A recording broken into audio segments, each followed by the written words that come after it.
तो फिल्म की शुरुआत में हमें नामी नाम की एक लड़की दिखाई जाती है जिसकी आंख अलार्म बजने पर खुलती है। नामी सारा ही दिन मोबाइल इस्तेमाल करती रहती है, जिसकी ऑफिस में काम करते वक्त, किसी से बातें करते वक्त और पार्टी में भी बस मोबाइल इस्तेमाल करती रहती है। फिर पार्टी करने के बाद रात को वो बस के जरिए घर जा रही होती है, तो वहाँ उसकी आंख लग गई थी, उसे पता नहीं चलता और उसका मोबाइल गिर जाता है। और जब वो जागती है तो उसे अपने मोबाइल का ख्याल नहीं रहता। मोबाइल के बगैर ही वो अपने घर आ जाती है, जिसके बाद वो एक लड़की को मिल जाता है। फिर अगले दिन भी नामी अपने घर गहरी नींद में सोई हुई थी, जहाँ तभी उसकी दोस्त आकर उसे जगाती है और तब नामी को ख्याल आता है कि उसका मोबाइल गायब है, इसीलिए वो उसे ढूंढने लगती है। पर जब मोबाइल नहीं मिलता तो वो अपने नंबर पर कॉल करती है और फोन एक औरत उठाती है। असल में जिस लड़के के पास फोन था वो अपनी मॉम की रिकॉर्डिंग के जरिए उससे बातें कर रहा था, मतलब कि बोल उसके मुंह में रही थी और वो उनकी आवाज ही नामी को सुना रहा था। वो औरत उसे बताती है कि हाँ, तुम्हारा मोबाइल मेरे पास ही है। ये सुनकर नामी उसे एक होटल में बुलाती है, जिस पर वो मान भी जाता है। वो लड़का फिर उसका मोबाइल चेक करने लगता है, पर पासवर्ड की वजह से उसे नहीं खोल पाता। इस वजह से लड़के को गुस्सा आ जाता है, वो मोबाइल की स्क्रीन ही तोड़ देता है। दूसरी तरफ शहर से दूर जंगलों में एक लड़की की लाश मिलती है, जिसकी हालत काफी खराब थी क्योंकि काफी बेरहमी से उसे मारा गया था। इस केस को एक ऑफिसर देख रहा था, जो अपने साथी को कहता है कि इस कत्ल खून का शक मुझे अपने बेटे जून पर है, जो पिछले 7 सालों से गायब है। जून और कोई नहीं बल्कि वही लड़का था जिसे नामी का मोबाइल मिला था। तो इस सिलसिले में इस ऑफिसर ने बहुत सारी चीजें भी पता की होती है। तो उसका साथी कहता है कि आपको बस शक है, पर उसे पकड़ने के लिए हमें सबूत इकट्ठा करने होंगे। उधर नामी अपने डैड के होटल में आकर उनसे मिलती है। उसे पता चलता है कि मेरे डैड का इंस्टाग्राम अकाउंट भी है, तो ये जानकर उसे काफी खुशी होती है। अब तभी नामी के पास उसी औरत की कॉल आती है जिसके पास उसका मोबाइल था। वो कहती है कि गलती से तुम्हारे मोबाइल की स्क्रीन टूट गई है, मैंने उसे ठीक करने के लिए मोबाइल की एक दुकान पर भेज दिया है, पैसे भी दे दिए, तो तुम उस दुकान पर जाकर अपना मोबाइल ले सकती हो। फिर थोड़ी ही देर बाद नामी अपना मोबाइल लेने के लिए उस दुकान पर पहुंच जाती है, जहां उसे जॉन भी दिखता है जिसने मास्क लगाया हुआ था। वो नामी के मोबाइल की डिटेल्स में उसका पासवर्ड भी पता लगवा देता है और फिर उसका मोबाइल ठीक करने के दौरान वो उसमें एक हैक करने वाला सॉफ्टवेयर भी डाल देता है और उसके मोबाइल का एक डुप्लीकेट फोन बनाकर नामी को दे देता है। वो फिर वहाँ से चली जाती है। अब जो नामी अपने मोबाइल पर कह रही थी वो सब जॉन भी देख रहा था, क्योंकि उसने नामी के मोबाइल को अपने कंट्रोल में कर लिया था और ये भी उसे चला सकता था। वो उसके चैट्स, इन्हीं मैसेजेस पर वो किससे बात करती है, कॉल्स, यहाँ तक कि खुद नामी पर भी कैमरा के जरिए नजर रख रहा था। फिर रात में जब नामी अपने डैड के होटल में काम करवा रही थी तो तब जून भी वहाँ आता है और उसे बताता है कि मैं यहाँ आता रहता हूँ। वो उसे इसलिए नहीं पहचान पाती क्योंकि दुकान में उसने मास्क लगाया हुआ था। वो नामी से यहाँ की सबसे खास शराब मांगता है। अब क्योंकि वो उसके मोबाइल पर नजर रख रहा था तो उसे सब पता चल जाता है कि नामी को कौन कौन सी गेम्स पसंद है और किन किन चीजों में उसकी दिलचस्पी है, जिससे वो नामी को इम्प्रेस, मुतासिर कर लेता है। और अब उसे अपने बारे में भी बताता है कि मैं एक ऐसी कंपनी में जॉब करता हूँ जो सॉफ्टवेयर, कंप्यूटर और इंटरनेट से जुड़े सारे काम करती है। उन दोनों को बातें करते हुए नामी के डैड भी देख रहे थे। फिर रात को नामी अपने दोस्तों से बातें करते करते सो जाती है और पूरी रात जून उसका मोबाइल ही चेक करता रहता है, जिससे वो उसके बारे में हर एक जानकारी और राज जान चुका था। जिसके बाद अगली सुबह नामी अपनी ऑफिस आती है। वो दरअसल एक कंपनी में काम करती थी। उधर जून अपनी पिछले शिकारी यानी उस लड़की की तस्वीर देखता है जिसका कत्ल उसने किया था, जो और कोई नहीं बल्कि वही थी जिसकी लाश जंगल में से मिली थी। जिसके बाद वो अपना अगला शिकार नामी को चुनता है। उधर नामी के पास उसकी बॉस आती है, कहती है कि हमारी कंपनी को एक काफी बड़ा प्रोजेक्ट मिला है, साथ ही तुम भी काफी अच्छे से काम कर रही हो, मैं तुमसे बहुत खुश हूँ, इसीलिए मैं तुम्हारी सैलरी दोगुनी कर रही, यानी कि डबल कर रही हूँ, पर तुम इस बारे में बाकी साथियों को मत बताना। अब उनकी ये सारी बातें जून ने भी सुन ली थी। उधर वो ऑफिसर ने जून के डैड घर आकर अपनी वाइफ से बातें करने लगती है, पर वो जून के बारे में उन्हें कोई बात नहीं बताती। हालांकि उन्हें पता होता है कि जून और उसकी मोम आपस में राब्ते में है और बातें करती रहती है। वो फिर अपनी वाइफ को बताते हैं कि शहर में एक लड़की का खून हुआ है जिसका शक मुझे जून पर है और मैं ये बात जानता हूँ कि तुम उससे राब्ते में हो, क्योंकि मैंने तुम्हारी और उसकी बातें सुन ली थी। जो सुनकर फौरन वो बोलती है कि नहीं, मैं नहीं मानती, मेरा बेटा ऐसा नहीं कर सकता, वो किसी का खून भला क्यों करेगा। ठीक इसी वक्त ऑफिसर के पास उनके दोस्त का मैसेज आता है जो कहते हैं कि मुझे जून की लोकेशन का पता चल गया है, यानी वो जहाँ रहता है उस जगह का पता। उधर नामी अपने प्रोजेक्ट पर काम कर रही थी, काफी खुश थी वो, जबकि जून उसके घर जाता है और उसकी सारी चीजों को चेक करने लगता है, जिनमें उसे नामी का दूसरा मोबाइल भी मिल जाता है, यानी वो एक नहीं 2 मोबाइल इस्तेमाल करती है। उधर ऑफिसर की साथियों ने बताती है कि जिस जगह के बारे में मैंने आपको बताया है, इन्हें जून की लोकेशन पता चला है कि वो वहाँ सबसे चोरी रह रहा है। तो वो ऑफिसर नामी जून के डैड उस जगह पर जाने के लिए अकेले ही निकल पड़ते हैं। वो जब वहाँ पहुँचते हैं तो घर के अंदर भी चले जाते हैं और हर जगह की तलाशी लेने लगते हैं। साथ ही उन्होंने यहाँ की तस्वीरें भी बना ली थी। मरने वाले लड़के की मोम के बारे में भी उन्हें पता चल जाता है। इतनी ही देर में जून भी बाहर आ गया था। वो ये बात जान चुका था कि घर के अंदर कोई घुस आया है, इसीलिए चुपके से जब वो अंदर झांकता है तो अपने डैड को वहाँ देख लेता है। अंदर उसके डैड को लाश के नाखूनों पर लगी नेल पॉलिश भी मिल जाती है, जिससे उन्हें पता चल चुका था कि ये खून मेरे बेटे जून ने ही किया है। अब चालाकी से जून अपने डैड को उस कमरे से बाहर बुलाता है और जब वो वापस दोबारा अंदर जाते हैं तो जून वहाँ की हर एक चीज, सबूत, सारे कागजात को बर्बाद कर चुका था। जून अब दोबारा से नामी के होटल में जाता है और उसके डैड से मिलकर उन्हें भी यही बात कहता है कि मैं यहाँ आता रहता हूँ और यहाँ की सबसे खास शराब मांगता है। उसे देखकर नामी के डैड समझ जाते हैं कि ये झूठ बोल रहा है, ये हमारा रेगुलर कस्टमर नहीं है, मतलब ये यहाँ रोज रोज नहीं आता। फिर वो नामी से बातें करने लगता है और रात को जब वो बाप बेटी घर जा रही थी तो उसके डैड नामी को कहती है कि जून एक नंबर का झूठा इंसान है, वो हमसे कुछ छुपा रहा है क्योंकि वो दूसरी बार आया है होटल में, उससे पहले कभी भी नहीं आया, मुझे वो ठीक नहीं लग रहा, तो तुम उससे दूर रहो। जिस पर वो कहती है डैड मुझे तो ऐसा कुछ नहीं लगता, पर ठीक है मैं उससे दूर रहूंगी। अब उनके बीच की ये सारी बातें जून ने भी सुन ली थी। रात को नामी अपने दोस्त के साथ थी, वो उसे भी जून के बारे में बताती है कि अगर वो थोड़ा सा हुलिया बदले यानी बाल छोटे करवा ले और चश्मा उतार दे तो वो बहुत ही प्यारा लगेगा। उसकी दोस्त कहती है कि मैं भी उसे देखना चाहती हूँ। तब नामी उससे वादा करती है कि ठीक है मैं तुम्हें उससे मिलवा दूंगी। ऑफिसर मरने वाले लड़के की मोम से आकर मिलती है, जहाँ वो इन्हें बताती है कि मेरी बेटी का मोबाइल कहीं गिर गया था, फिर उसकी स्क्रीन टूट गई और मेरी बेटी को मोबाइल पर एक मोबाइल की दुकान से मिला था, जिसके बाद से ही उसके साथ अजीबोगरीब चीजें होना शुरू हो गई थी और उसके बाद फिर किसी ने उसे मार दिया। तब वो लड़के की मोम से वादा करती है कि आप परेशान ना हो, उसके खूनी को हम ढूंढ कर ही रहेंगे। नामी की डैड पर जब किसी काम से बाहर आते हैं तो जून उन पर हमला करके उन्हें पकड़ लेता है। इसी रात पुलिस को जंगल में से एक साथ 8 लाशें मिलती है, जिस वजह से ऑफिसर को काफी दुख होता है। फिर सुबह जब नामी की आँख खुलती है तो वो देखती है कि उसकी बॉस की तकरीबन 8 कॉल्स आई हुई है। साथ ही उसे अपने मोबाइल पर बहुत सारे मैसेजेस भी मिलते हैं, जिनमें उसने अपने दोस्तों को काफी बुरा भला कहा होता है। इसके अलावा अपने बॉस के बारे में भी काफी उल्टी सीधी बातें की हुई थी। एक पोस्ट भी डाली थी जिसमें उसने बता दिया था कि बॉस ने मेरी सैलरी दुगनी कर दी है। फिर वो अपने ऑफिस जाती है, जहाँ उसकी टीम उसे काफी नाराज थी। वो सबको बताती है कि मैं नहीं जानती वो सब किसने किया, क्योंकि मैंने तो एक भी मैसेज, एक भी पोस्ट नहीं की, पर कोई भी उसकी बात का यकीन नहीं करता और उसे वहाँ से निकलने का कहती है। वो अपनी बॉस से भी बात करती है, पर उसकी बॉस ने भी जॉब से उसे निकाल दिया होता है। वो उन्हें भी काफी समझाने की कोशिश करती है कि देखिए मेरी बात का यकीन करिए, कोई भी पोस्ट, कोई भी मैसेज मैंने खुद से नहीं किया, मुझे लगता है किसी ने मेरा मोबाइल हैक कर लिया है, कोई मुझे फंसा रहा है, मतलब मेरे मोबाइल को कोई अपने कंट्रोल में लेकर चला रहा है, तो जरूर उसे नहीं किया होगा। जिस पर उसकी बॉस उसे ये साबित करने का कहती है और धक्के मारकर उसे वहाँ से निकाल देती है। इस चीज से उसे काफी दुख होता है। वो सीधा अपने दोस्त के पास जाती है और उसे सबके बारे में बताकर काफी रोने लगती है।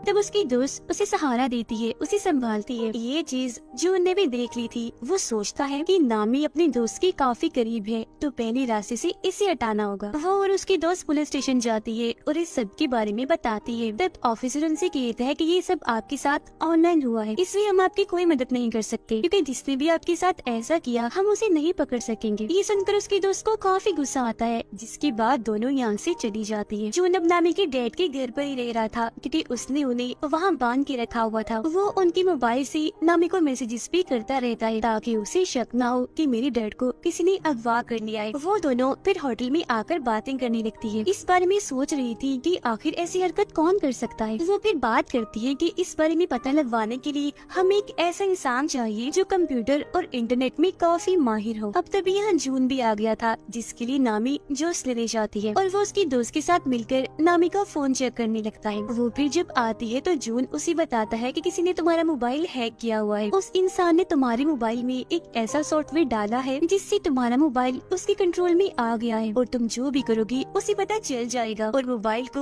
वो अपने तरीके से भी चला सकता है। वो फिर नामी को बाहर लाता है और बताता है कि ये काम किसी करीबी का है। वो करीबी जिसे तुम्हारे मोबाइल का पासवर्ड भी पता है, क्योंकि पासवर्ड खोलने के बाद ही उसने ये सब किया होगा ना। अब तभी उन दोनों की तस्वीर चुपके से नामी की दोस्त बना रही थी, जिससे उसे काफी अजीब लगता है। वो फिर होटल में जब आती है तो उसकी दोस्त उसे एक खबर दिखाती है जिसमें पुलिस को एक साथ 8 लाशें मिली थी। अब उसकी दोस्त नोट कर लेती है कि नामी मुझसे बात नहीं कर रही। वो उससे इसकी वजह पूछती है कि तुम मेरी बात क्यों नहीं सुन रही, तुम्हारा मूड भी खराब है, क्या हुआ, नाराज हो? जो सुनकर नामी भड़क जाती है, कहती है कि मुझे तुम पर शक है, ऐसा मेरे साथ तुमने किया होगा क्योंकि मेरी पासवर्ड तो सिर्फ तुम ही जानती हो। जो सुनकर उसकी दोस्त को काफी बुरा लगता है। वो कहती है कि तुम कल की आए उस लड़के जून की वजह से मुझ पर शक कर रही हो। ठीक है, अगर तुम्हें ऐसा ही लगता है तो मैं तुमसे दूर चली जाती हूँ। इतना कहने के बाद वो नामी से अपनी दोस्ती तोड़कर चली जाती है। वो काफी दुखी थी, रो रही थी और ये चीज जून भी देख लेता है। उधर पुलिस मरने वाले लोगों की लाशें जब उठा रही थी तब उनका सामान भी देखा जाता है, जो देखकर ऑफिसर काफी परेशान हो गई थी। तब उनका साथी कहते हैं कि ये काम आपका बेटा ही कर रहा है, हम जानते हैं, तो हमें उसे पकड़कर रोकना होगा जल्द से जल्द क्योंकि चीजें काफी आगे तक निकल गई हैं। तब ऑफिसर कहती है तो सबसे पहले तुम उस मोबाइल की दुकान को ढूंढो जहाँ जून काम करता है, जिस पर उसका साथी हाँ बोलता है और ये दोनों वहाँ से निकल जाते हैं। नामी होटल में बैठी अपनी और अपनी दोस्त की वीडियो देख रही थी। वो काफी दुखी थी और अपना मोबाइल गिरा देती है जिससे स्क्रीन फिर से टूट जाती है। उधर ऑफिसर और उनके साथी को जो उनकी मोबाइल्स की दुकान मिल जाती है, पर उसने यहाँ की हर चीज को तबाह बर्बाद कर दिया था। लेकिन कुछ पेपर्स के जरिए उन्हें 8 कस्टमर्स के बारे में पता चलता है जो और कोई नहीं बल्कि वही लोग थे जिनकी लाशें इन्हें मिली थी। ऑफिसर बताते हैं कि मुझे 9वीं लड़की की डिटेल्स भी पता है जो मरने वाली है और वो डिटेल्स मुझे जून के घर से ही मिली थी, तो अब हमें उसको बचा लेना चाहिए। जो सुनकर उनका साथी कहता है कि हमें इस सब के बारे में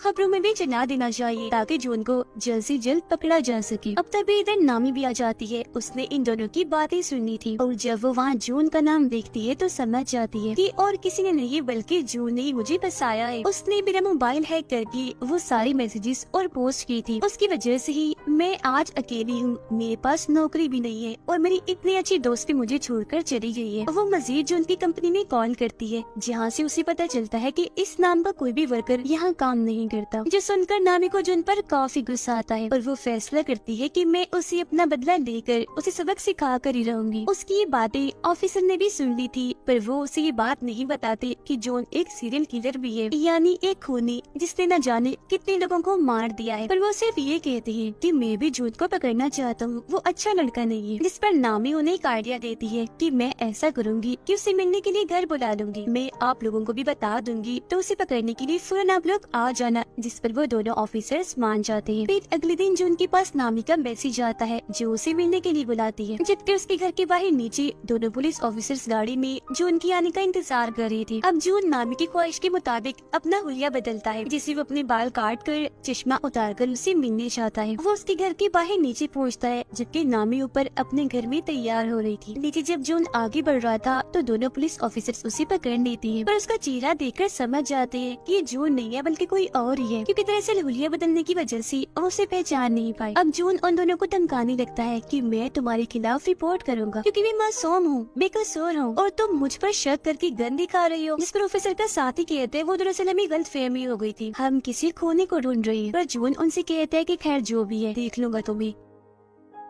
इतना कहने के बाद वो वहाँ से चला जाता है। जबकि दोनों ऑफिसर्स ऊपर आकर नामी से मिलती है। वो उन्हें बताती है कि जो उनका मैसेज आया है उसका कहना है मैं मसरूफ हूँ, आज बाद में मिलूंगा। वो फिर कहते हैं कि मैं अपना मोबाइल ठीक करने के लिए दे रही हूँ, तब तक दूसरा मोबाइल इस्तेमाल करूंगी और जब मेरा पहला मोबाइल मुझे मिल जाएगा हम उसे पकड़ लेंगे, जिसके लिए ऑफिसर्स भी मान जाते हैं। अब ऑफिसर के पास पुलिस स्टेशन से कॉल आती है। एक ऑफिसर उन्हें बताता है कि ये बात अब सबको पता चल गई है कि ये सारे खून और किसी ने नहीं बल्कि आपकी बेटी जून ने की है, तो अब से आपको इस केस से दूर रहना होगा ताकि आपको कोई खतरा ना हो। जिस सुनकर वो काफी परेशान हो जाती है। अब नामी अपने दूसरे मोबाइल को निकाल कर उसमें अपनी सिम डालती है और ऑन करके उसे चलाकर बाहर आती है। ऑफिसर उसे कहते हैं कि तुम्हारी जान को भी खतरा है तो तुम भी किसी ऐसी जगह पर चली जाओ जहाँ तुम महफूज रह सकती हो। तो वो कहती है कि मैं अपने डैड के घर चली जाती हूँ, वही मेरे लिए ठीक जगह होगी। जिसके बाद वो ऑफिसर्स के साथ वहाँ जाने के लिए निकल जाती है। वो जब वहाँ पहुँचती है तो ऑफिसर उसे अपना कार्ड देता है, जिस पर वो कहती है कि ठीक है कुछ भी हुआ मैं आपसे राब्ता करके बता दूंगी, और घर के अंदर चली जाती है। अंदर आने के बाद वो अपने डैड को आवाज लगाने लगती है कि मैं आ गई हूँ। फिर अपने कमरे में जाकर जब वो मोबाइल इस्तेमाल कर कर रही थी तो उसे जून के नए नंबर से मैसेज आता है। वो जब उसे कॉल करती है तो फोन बजने की आवाज उसे यही इसे घर से आ रही थी। वो चौंक जाती है और फौरन ऊपर जाकर चेक करती है, पर वहाँ पर कोई भी नहीं था। लेकिन वो फिर भी डर गई थी, इसीलिए ऑफिसर को फौरन कॉल करने लगती है। पर तभी उसका मोबाइल अपने आप ही चलने लगता है। जो देख वो समझ गई थी कि जून ने इस मोबाइल को भी हैक कर लिया है। उसे अपने डैड की फिक्र होने लगती है, तो वो उन्हें हर जगह ढूंढ रही थी जहाँ उसे जून मिल जाता है। वो कहता है कि अगर तुम अपने डैड को जिंदा देखना चाहती हो तो दोनों ऑफिसर्स को अभी मैसेज करो कि मैं यहाँ बिल्कुल ठीक हूँ, महफूज हूँ, तो आप फिक्र मत करना, हम 2 दिन के बाद मिलेंगे। अब ना चाहते हुए भी नामी अपने डैड की जान बचाने के लिए उन्हें ये मैसेज कर ही देती है। वो यहाँ उसे पूछती है कि मैंने तुम्हारा क्या बिगाड़ा था, तुमने मुझे ही क्यों पकड़ा? तो वो बताता है कि मुझे तुम्हारा मोबाइल बस में से मिला था, तो इसीलिए मैंने तुम्हें अपना शिकार चुना, क्योंकि जाहिर है मोबाइल के जरिए मुझे तुम्हारे बारे में सब पता चल सकता था, तो भला मैं तुम्हें फिर कैसे छोड़ता। फिर वो नामी को बाथरूम में उसके डैड के पास लाता है जहाँ उन्हें बांध के रखा हुआ था। वो उन्हें मारने की धमकी देता है। तब नामी कहती है कि तुम मेरे डैड को मत मारो प्लीज, मैं कुछ भी करने को तैयार। जो सुनकर जॉन उसे खुद को टेप की मदद से बांधने का कहता है, और जब नामी उसकी मदद से ऐसा कर लेती है तो वो उसके डैड को डुबोकर मारने के लिए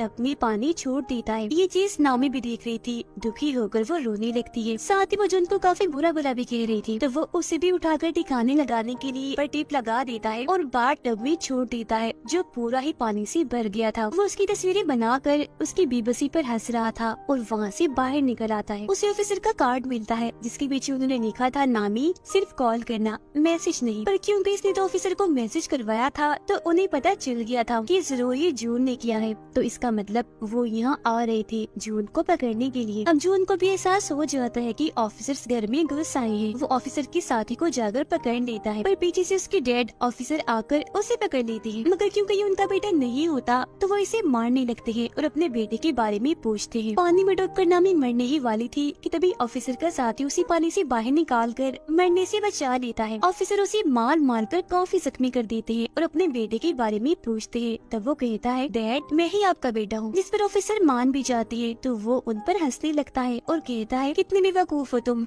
अपने बेटे की पहचान भी नहीं है। ये सुनकर ऑफिसर भड़क जाते हैं और उसे दोबारा से मारने लगते हैं। उधर नामी को भी होश आ गई थी। वो देखती है कि ऑफिसर की साथी उसके डैड को होश में लाने की कोशिश कर रही है, पर वो उठ ही नहीं रही। ऑफिसर फिर जो उनका बैग चेक करती है जिसमें से उन्हें जो उनके सारे शिकारों का सामान मिलता है, यहाँ तक कि 0 नंबर वाले शिकार का भी, इन्हीं सबसे पहले वाले शिकार का, जो कि असल में और कोई नहीं बल्कि उनका बेटा जून था। इस कोने के पास ऑफिसर की वाइफ और उसके बेटे की सारी डिटेल्स मौजूद थी। इन्हें जो 7 साल पहले गायब हो गया था, असल में वो गायब नहीं हुआ था, 7 साल पहले ही इस कोने ने उसे मार डाला और तभी से जून की पहचान लेकर इन्हें जून बनकर लोगों को मार रहा है। ये जानकर ऑफिसर को काफी दुख होता है, इसीलिए वो गन लेकर खूनी को मारने के लिए जाती है। खूनी उन्हें बताता है कि मैं आज भी जून बनकर तुम्हारी वाइफ से बात करता हूँ। कितने भोले हो आप लोग, पता लगवा ही नहीं पाए कि जिसे तुम बात कर रहे हो अपना बेटा समझकर, वो तो तुम्हारे बेटे का असली कातिल है। उसकी ये सारी बातें नामी भी सुन लेती है। वो गुस्से से भरी बाहर आती है, ऑफिसर से गन छीनकर उस खूनी को मार देती है। वो फिर देखती है कि मेरे डैड को होश आ गई है, मतलब कि वो जिंदा है। इस बात से जज्बाती होकर वो अपने डैड के गले से लगकर काफी रोती है। फिर उसका इलाज करने के लिए उसे एम्बुलेंस के जरिए हॉस्पिटल भेज दिया जाता है, जहाँ से पुलिस भी सभी मरने वालों की चीजें इकट्ठा कर रही थी। कुछ दिन के बाद सभी को खूनी के बारे में पता चल जाता है, यानी कि वो ऑनलाइन ही इंटरनेट के जरिए ही लोगों को पकड़कर उन्हें मारता है और अब वो मारा जा चुका है। बस इससे ज्यादा और कोई जानकारी नहीं मिल पाती। फिर नामी जब अपने डैड और दोस्त के साथ होटल में थी तो कोई चुप्पी से उस पर नजर रख रहा था, जिसे वो खुद भी देख लेती है, पर समझ नहीं पाती कि ये कौन है। तो या तो ये खूनी ही हो सकता है जो शायद मरा नहीं होगा, या फिर ऑफिसर का बेटा भी हो सकता है, या कोई तीसरा इंसान भी हो सकता है जो अब खूनी की तरह ही ऑनलाइन पकड़ पकड़ कर लोगों को मारेगा सिर्फ अपनी इंजॉयमेंट के लिए। और इसी सस्पेंस भरे सीन के साथ ही ये कहानी इधर ही खत्म हो जाती है।